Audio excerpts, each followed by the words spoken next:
Save the best for last. Not only did I forget him, I made him last. Like, he's a closer, which is like a spot of honor. So I feel like a jerk. All right. Rob, are you ready? Ready to go. Yeah, Rob! Yeah, Rob! Hey, how's everyone doing? Mic check. So I'm a Mets fan, and I'm Rob. If I look a little disheveled, that is why. If I look okay, it's because it's the off season. Being a Mets fan actually taught me a lot about myself. I'm furiously passionate and overly loyal, a little too optimistic, and I also learned some life lessons. Money cannot buy happiness unless you're the Dodgers.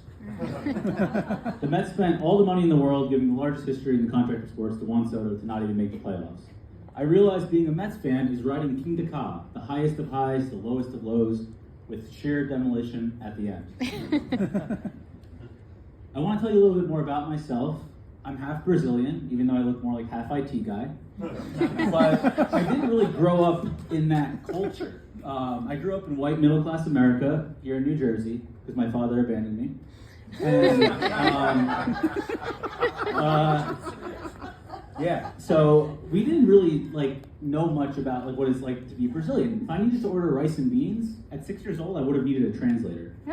Our form of currency in my house, we were so white, it was Kohl's cash.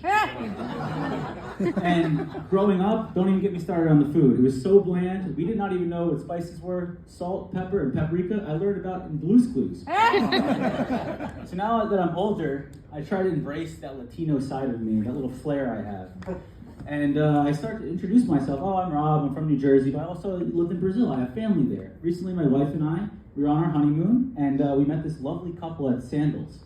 And I tell her I used to live in Brazil. And she looks at me and says, oh, I live next to a Taco Bell. Hola, amigo. All right, close enough, Senorita Chipotle. 2025, it's turning into the year of the skinny. I'm talking about both people and wallets.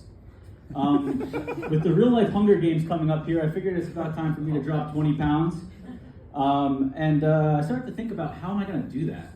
So I started to think about some friends who've lost some weight, have some diets, yada yada. I have this one friend who does not eat eggs, nothing with eggs, not even mayo, nothing. But they love chicken nuggets, chicken tenders, the whole deal. I'm like, what the hell is that? That's not vegetarianism, that's long-term meal planning. I started to think, maybe if I'm trying to be frugal, is toast my way out with a little butter? Not a bad one, love it at the diner. 2 pieces of bread separately, perfect. If I put them together and have a butter sandwich, now I'm in the judgment zone. Anyway, like everyone else, when the going gets tough, I try to find a shortcut. I thought about GLP-1s, but I realized with the rising insurance costs, not for me. I decided to opt into horse laxatives. And right now I'm timing out my bowel movements by tablespoon. Oh wait, teaspoon? It's supposed to be a teaspoon. Well, anyway, I can tell it's working. I'm down 10 pounds, and I've lost 3 friends who've used the bathroom after me. Going into the next topic here, it's tough out there, but we still got to travel, see the world, be happy. My wife and I recently booked a dream vacation to Japan. But if you know anything about Japan, it's not exactly close. That's a 14-hour flight, 300 people. So it got me thinking, how can I be frugal about this? I realized that out of those 300 people over 14 hours, most of them will have to shit. And I said to myself, or rather to ChatGPT, hey Chat, how many people will actually have to shit on this flight? There's a 40% chance of having to use the restroom on this flight, 14 hours. Cha-ching. I'm going to make money off of this. I bought the extended legroom flight in the middle of the plane next to the bathroom. I'll be selling Pepto-Bismol and baby wipes via QR code. I also pitched this to Spirit. It'll be coming in 2026 on their older airlines. But now I have a problem. I see this everywhere I go. I'm counting the numbers. I'm in Target. I'm at MetLife Stadium. God forbid I'm in Times Square on New Year's. It's going to get shitty. So, my wife and I, we recently bought a house. And to my earlier points, we need to figure out how to pay this mortgage. I told her, hon, I'm not going to let you go on Foot Finder, but if we need to, we can sell pics of the dog's paws first. I ended up coming up with this pretty good idea, Airbnb for millennials who haven't had a chance to have the experience to buy a house. She said, that's a stupid idea. I hate it. And I said, okay, don't worry, honey. It'll be over before you know it. And hear me out.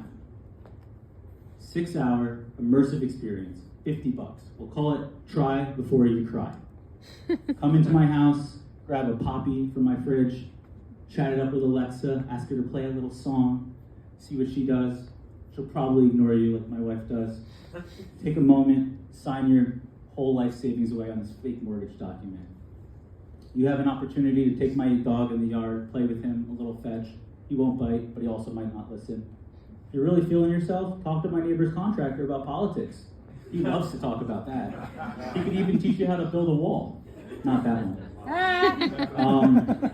Yeah, so, you know, all I can ask you to do is take a look at the do-it-yourself home improvement kit. Fix something before you leave. You know what? Before you leave, give me 5 stars. My name is Rob. I'm a Mets fan. I've seen a lot of shit. See you later.